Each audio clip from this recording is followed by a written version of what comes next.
What's up, spectators? Welcome back to another episode of Dream Daddy. Last time we met up with Craig and went to the gym. Didn't go so well. Then we met with Hugo, who's saying that Amanda's been struggling in school lately. And we just left the classroom and make my way out of the school. I'm still a little bit in shock that Amanda was able to hide this so well from me. She's always been such a force for positivity in my life, especially after we lost her mother. Amanda must be done with classes for the day by now. I'm sure she would appreciate a ride home, and maybe I can talk to her about what's going on. I pull up to the carpool and Amanda hops in the passenger seat. So, did you have fun gossiping about me? Why wasn't she there for it? Mr. Vega and I actually just gossiped about other celebrity crushes, or our celebrity crushes.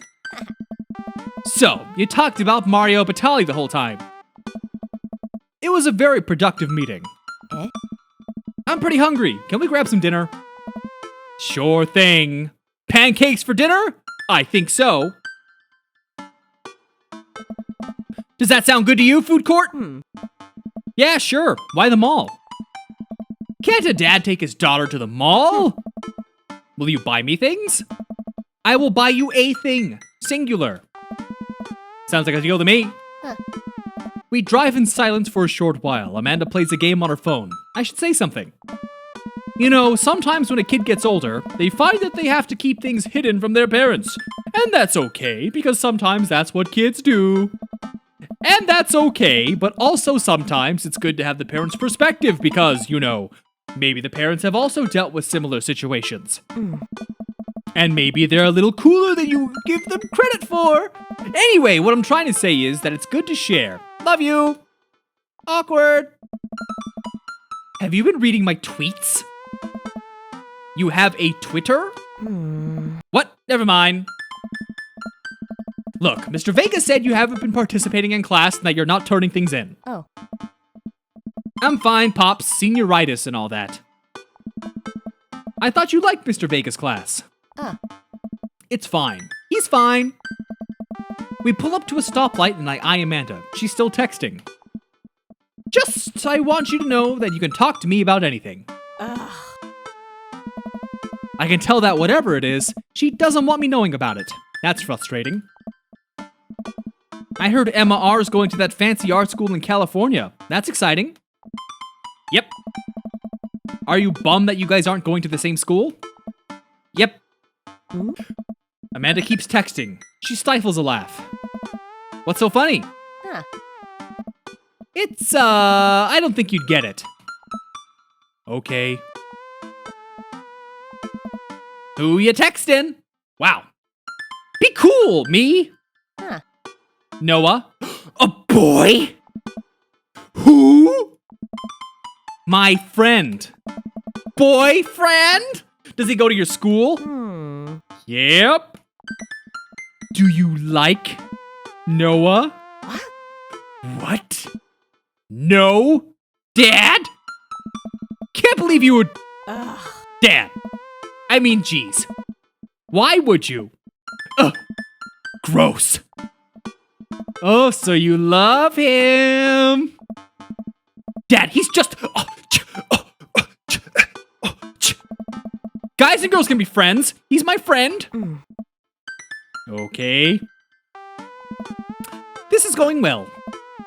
Well, good talk. Love you, kiddo.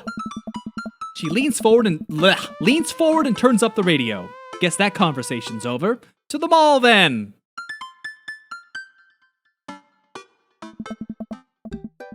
We arrive at the mall, a big indoor shopping center with a couple different floors. It's kinda dead, but that doesn't stop a mall security guard from yelling at a group of loitering teens. Let's eat something disgusting for dinner. Alright. Hell yeah! Gonna get that Panda Express, lo mein? Yeah! Better! Anything with wok in it? Something wok. They're everywhere. All over the place. Oily. Everything's oily and fried. Pretty good. Always in fast food, always in malls. We approach the food court and evaluate our options. There's greasy restaurant after greasy restaurant. My heart burns just looking at the menus. Nobody looks happy to be here. What? You go to a food court, and you're like, okay, we got our Pizza Hut, Sbarro's, Taco Bell, BK, McDonald's, Chinese food, generic Chinese. The Chinese food is, it could be a panda. I don't know. Everyone's excited. Everyone's having a gay old time because the food is addicting and it's releasing chemicals in your brain because of all the sugar and the fat, and it's fantastic. What are you in the mood for? Bread dipped in sugar? Bread with cheese? Or do you want me to inject some fat directly into your bloodstream? I extend my hand to her. Would you do me the honor of sharing some nachos? Nachos? In a food court? Nachos? Who sells nachos? Nachos? She takes my hand with a grin. It would make me the happiest, cheesiest girl alive. We order a giant pile of chips and unnaturally orange cheese from a very unenthusiastic and possibly stoned teenager. We take a seat at a rickety table and dig in. Hey. These are bad. These are very bad. But also strangely delicious. We have to eat through the pain. We enjoy the fluorescent cheesy goodness together until we're all out of nachos. So, something's been bothering me for a while. Can you explain maymays to me? Which meme? All maymays. Amanda sighs deeply and places her head in her hands. Dad, it's complicated. See, memes are inside jokes shared by a bunch of people that get less funny the more people do it. So the problem is that by the time a meme gets to you, Dad, all of us youths have already done the joke to death. And what's worse than that is that movies and TV and video games will try to jump in on a meme train, but just based on how long it takes to make them, the meme will be long dead by the time it comes out, so it just dates it, and it isn't funny. Oh shit, what up? Dad, please. Anyway, changing the subject. Where to now? Want to go to that goth store? What? You know, the one that's all black and tries to establish itself as an anti-establishment despite being an exact representation of the establishment. Hot topic? I don't know what store you're talking about. You know, the one where you can buy chain wallets, and it's basically an assault on what people fought so hard against in the punk and hardcore movement of the 70s and 80s. Dude, you gotta be more specific. He's talking about Old Navy. The one you threw up in that one time. That one. Yes. Amanda runs into the store with me trailing behind her. She makes a beeline for the back. All right. There it is. You could still see the outline, kinda. I'm so proud. Speech. Amanda? Yes. Speech, speech. All right, I'll do it if you stop chanting. She stomps immediately. I clear my throat. Thank you all for joining us here today to commemorate a historic moment that would forever shape history on a day very much like today, some 5 years ago. Our very own Amanda Ann Chopsticks had too much blue raspberry slushy on an outing to the mall. After begging her father to take her to Dead Goth and beyond,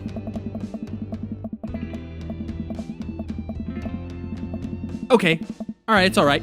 To buy rainbow suspenders, she proceeded to throw up all over a display of My Chemical Okay, so that's funny. They won't say the store's actual name. I guess, okay, hold on. This could be its own little boutique. Could you call this a boutique? I suppose. But they're straight up saying My Chemical Romance in here. Do they still do music?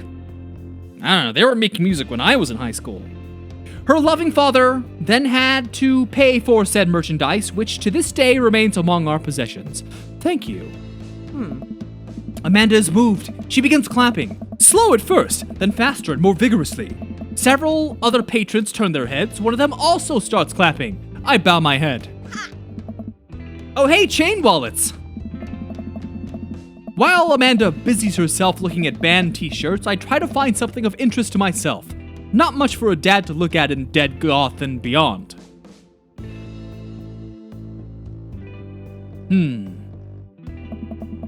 I barely know any of these bands. Cannonball Bone Party doesn't seem like music I enjoy, but they must be really happy that our retail outlets carrying their merchandise. I hope their parents are really proud of them. This is very important to me. I overhear a stifled argument over at a cash register. An older gentleman is carrying a garment and showing it to a bored-looking cashier with pink hair. I can see that. Don't know what to tell you, dude. I just work here. Oh my. Listen, when I bought this online, the website said this blouse was Victorian inspired. However, when I received it, it clearly held the trademark of Edwardian dressage. Do you want a coupon? I give you a coupon. Will you leave? I give you a coupon. Is there a manager present? People have to know what they're buying. I'm a count. I am the manager. I see. Well, it would seem that I have outstayed my welcome. Good day, shopkeep. Your superiors will receive a strongly worded letter by post.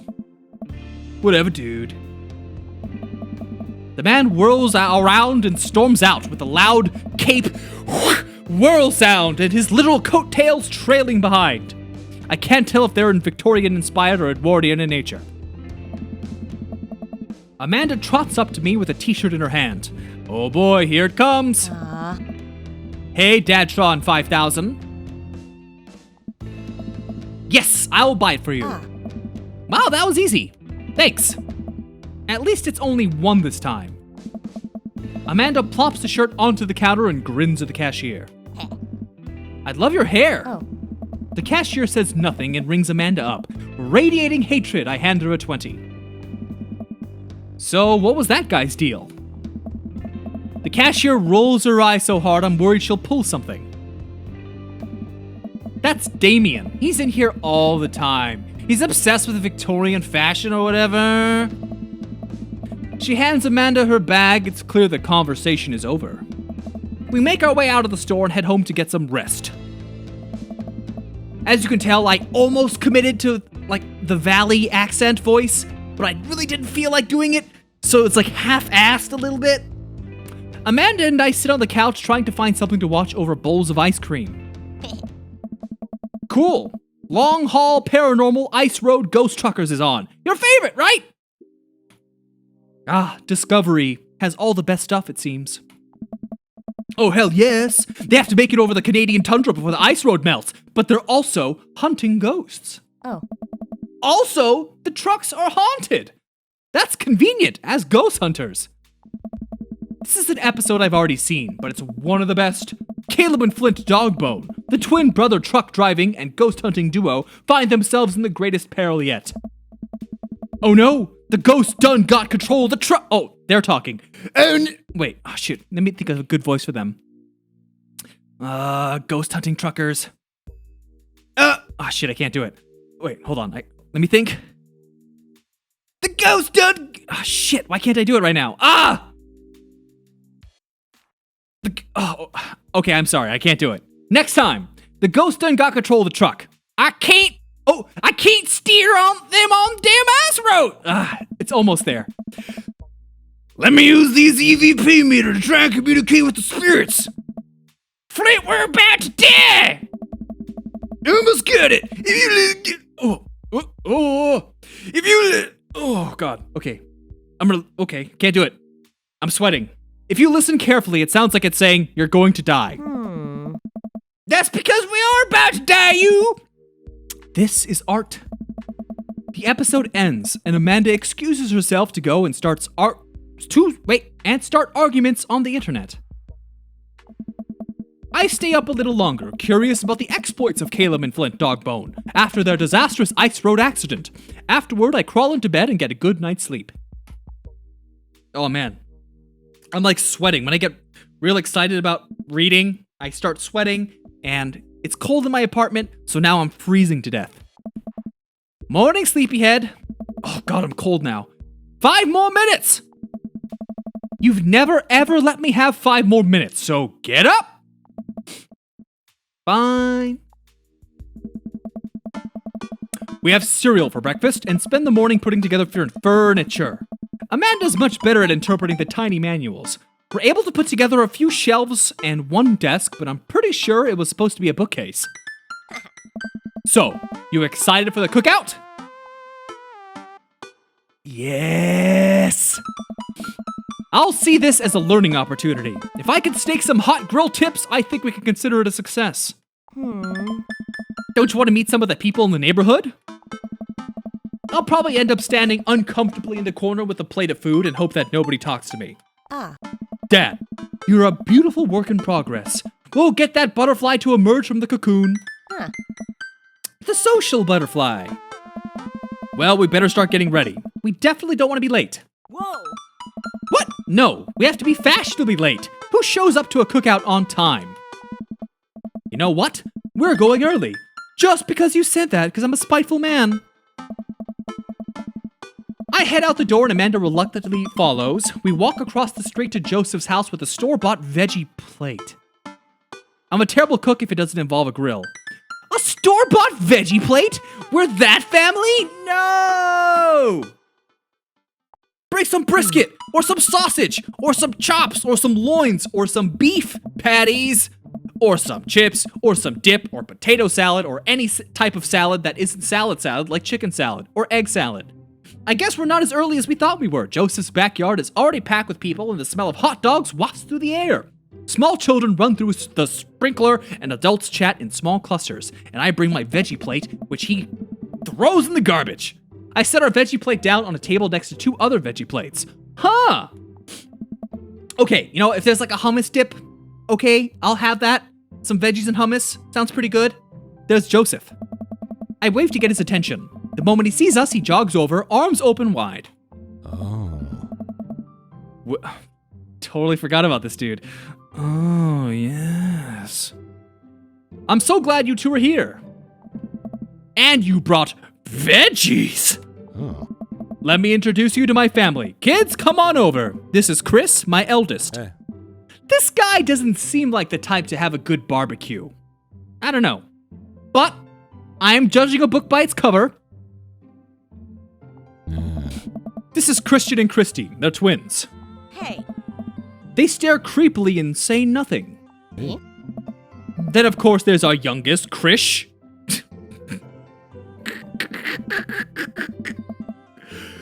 Where is Krish? Maybe Mary put him in his crib. Oh. And how could I forget my lovely wife, Mary? Oh, she just seems like the worst. Joseph picks her on the cheek. She smiles. Ah, Mary, sweetheart, did you put Krish to bed? I'll have to go look for him. What? You'll have to. Yeah. Joseph takes a moment and regains his composure. Oh. Mary, this is our new neighbor, Karate, and his daughter, Amanda. Hey. I'd shake your hand, but I have a glass of wine that I need to tend to. Ah! A drunk! Typical. I love her. Nice to meet you, Mary. Charmed, I'm sure. Welcome to my party. I have to go over there now. My wife has a wonderful sense of humor, but please, you two enjoy the barbecue. All the guys are really excited to meet you. You don't look like you're in a happy marriage, Joseph. Let me introduce you. This is Robert. He lives just across the way. This guy. Seeing these two together, that is odd. A haggard man nursing a glass of whiskey. I also like to think that they don't even have whiskey here. He brought that glass of whiskey. Oh, it'd be just like, Julian from, Trailer Park Boys. I already read that. Hey. Hey, I'm Karate. Nice to meet you. He takes a long swig of his drink. Charmed, I'm sure. Hey? Karate and his daughter just moved in next door. Cool. If you ever need recommendations on where to get a drink in this town, Rob's your man. See, this guy, I like to think instead of this personality they're currently giving him, this one word, I don't have many words. I would prefer if he was like the overly sarcastic kind of an asshole. Like a Mark Maron. Or, there's plenty of people that fits the bill. I don't know why Mark Maron popped into my head first. They kind of have a similar vibe. Especially if he puts those glasses on. Done. I told you not to call me Rob. Oh. Right, got it. Robert ambles away without saying goodbye. Oh. Rude. He's not really a people person. I think I've actually met everybody else.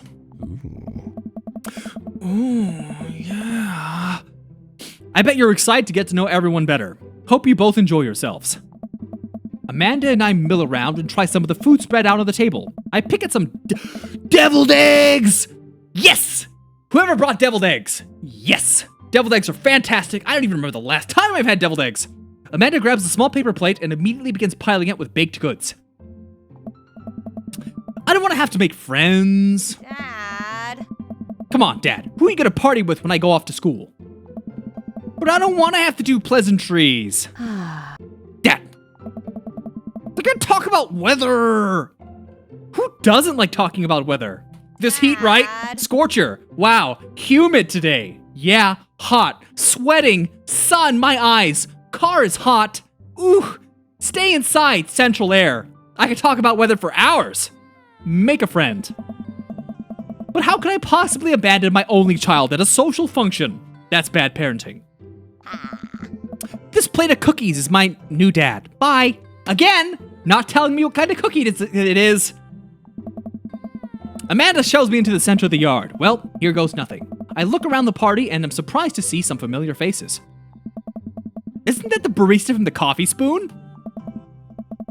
What a cool guy, and mysterious. Didn't that guy throw a frisbee at my head? Isn't that the guy who was throwing a fit in Dead Goth and Beyond? Isn't that Amanda's teacher? Why are they all just walking by? Hey, I know Craig! But wait a second, all these people live in our cul-de-sac. That can't be right. I'd better investigate. I better investigate the burgers. I glance across the yard and notice Robert and Brian chatting over drinks. I don't think I want to deal with being one-up by Brian right now, but I guess I could live with learning more about Robert. Oh no, they caught me staring. Brian's waving me over. Shoot! I flash a smile and walk over to them. Hey, guys. Karate, how the heck are you? Settle into the neighborhood all right? Oh, you betcha. Got the living room in order, at least. That's great to hear. I've been doing some living room work. Finally got the 50-inch in there. The game looks great in high def. Oh, boy. Have you met Robert yet? Yeah, we met. Robert regards me over his whiskey. Good seeing you again. We were just talking about my most recent camping trip. Spent a night out in the woods with Daisy and Maxwell. She's definitely an outdoorsy one. Even caught her first fish. Good to see you taking your daughter out like that. I bet she loved it. Oh, I see what you are, Robert. One of those rough around the edges, but a gooey, nougaty center. Got it. Got your type, got it. And it's great that she loves the outdoors. Mine loves being inside. Brian raises his eyebrow at me, judging me. Being inside, making art? She won a local competition for art. Yep. Did I put it on too strong?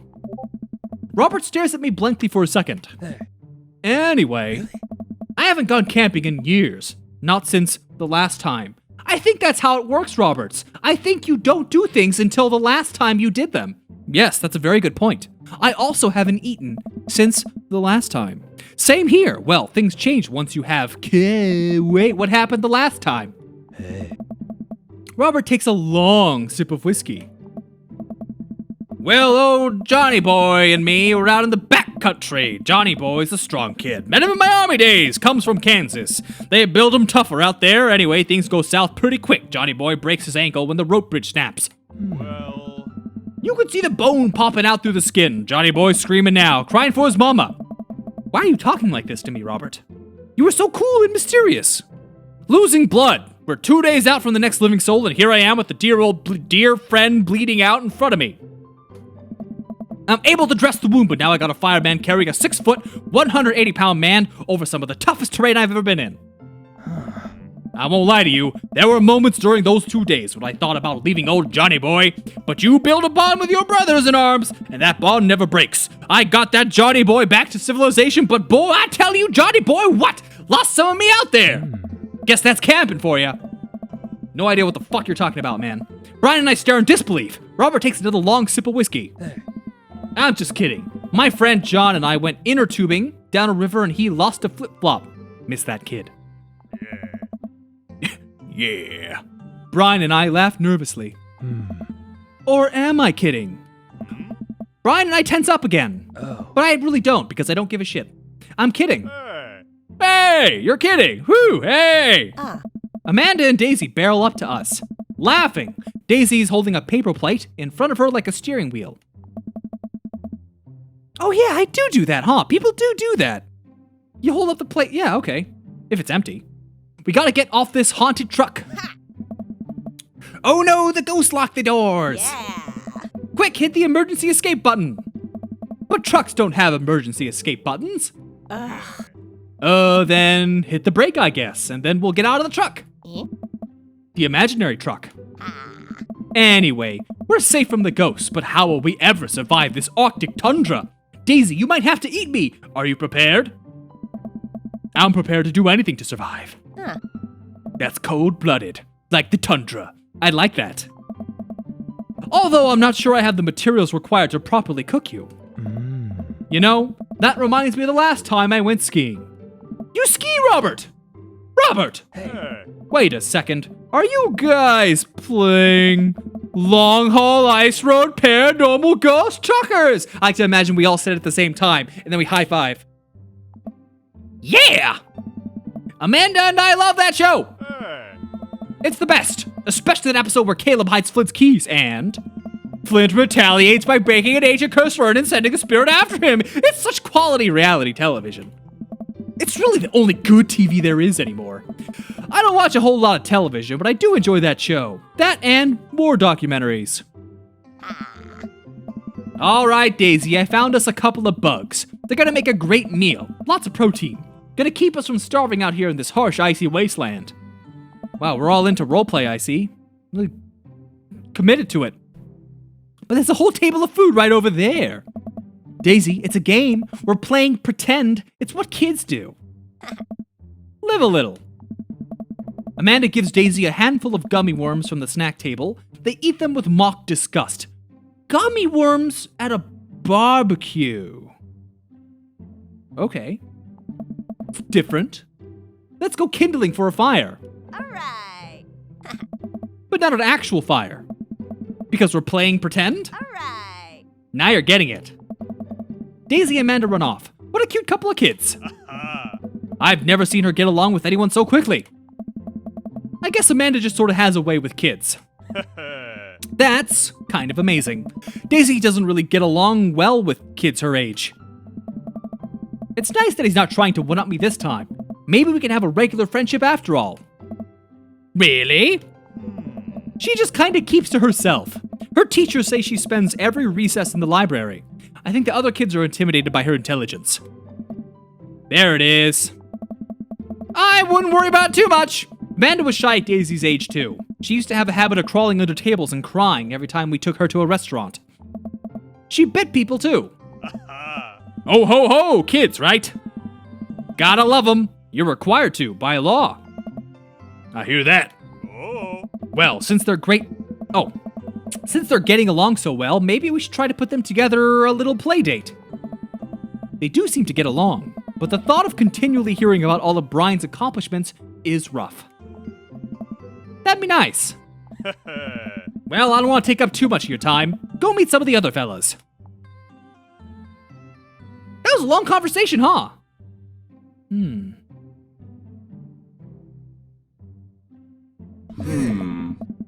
Matt and Hugo seem to be embroiled in an intense discussion. Craig looks on, smiling politely. I walk over to say hello. Well, I don't think it's fair to try and compare two art movements like that.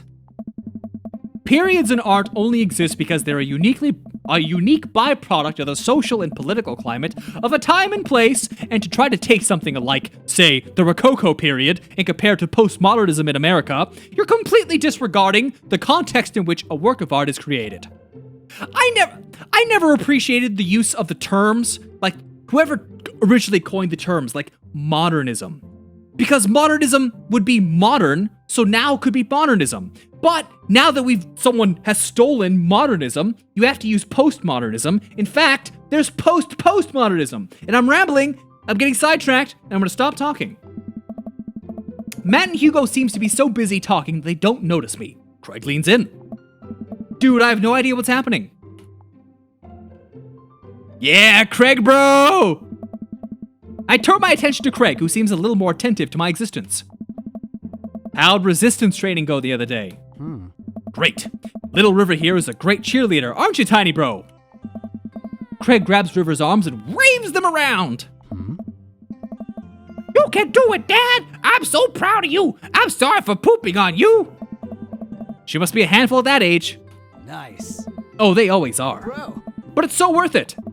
Craig grabs River's arms again and waves them around. Oh. Also, I'm sorry for throwing up on you, Dad. How you settling in? There's still a few odds and ends to take care of before I can really call myself settled, but I think we can upgrade the situation to livable. We did livable throughout the entirety of college. Yeah, my goal was for Amanda to live the sort of life that didn't involve eating spoonfuls of ranch dressing as a palate cleanser between different types of pizza. She still does, though. She takes after her dad. Karate, how are you liking the neighborhood?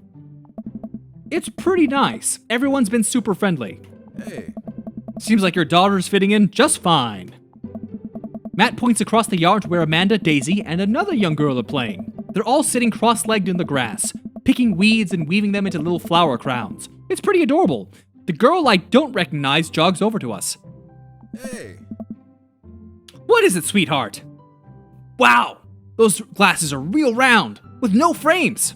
Interesting. It's a flower crown. I thought you'd look... Tank, what are you doing, buddy? Don't do that. Don't chew on that. No, don't. Hey, dude. Well, there's only one way to find out. Matt takes the flower crown and places it on top of his head. Hey. Am I cool now? Oh, it's actually on there. Okay. The girl stares at him, thinking it over. Nope, but you're slightly less uncool than you were before you put it on. Hey. Hey, Karate, this is my daughter. Hello. I'm Carmencita. Amanda comes over with Daisy in tow. Dad, look, I'm making friends. Are you making friends? You better be making friends. Yeah, actually, Amanda, you remember the cool barista from the coffee shop? And my old college friend and, your teacher? See, the dads, they're all lean and good looking, and then you got my character, like, wah, wah. I'm gonna be the butt of all the jokes. Hi, Mr. Vega. I didn't realize we were neighbors. Oh. Oh, God, it throws me off how bad this audio is compared to everyone else is totally fine. And then this one, it's like he's in the back of the room. Oh! Are we gonna record some voice lines? He's still gonna get me that overdue term paper. Dad. Great seeing you. Amanda finger guns her way out of the conversation like a champ. She learned the finger guns moves from me. I'm very proud. Oh. See, you know what it sounds like? Hold on, this is what it sounds like. Hold on. Hey, back up. Make sure the cats aren't here. Oh! Oh! Wow. Okay. That's what it sounds like. She's definitely a charmer. Speaking of which, where did my son go? Sweet Manchego. Hugo looks around the party. He must finally spot him, because his eyes go wide. What? It throws me off. Ernest Hemingway Vega, are you smoking? Oh, you want him to get beaten up. Ernest is holding a lit cigarette. Nope. I see Ernest across the way. He casually takes a long drag and then flicks it into the gutter. Unbelievable. Excuse me. That's a cry for attention. Hugo marches over to Ernest. I turn my attention to Matt and Craig. Kids, am I right? Hey. Man, I do not envy Hugo. The last barbecue we had, Ernest tried to shove a sparkler down Joseph's pants. Nearly burned down half the yard. Oh. And the barbecue we had before that, he actually burned down half the yard.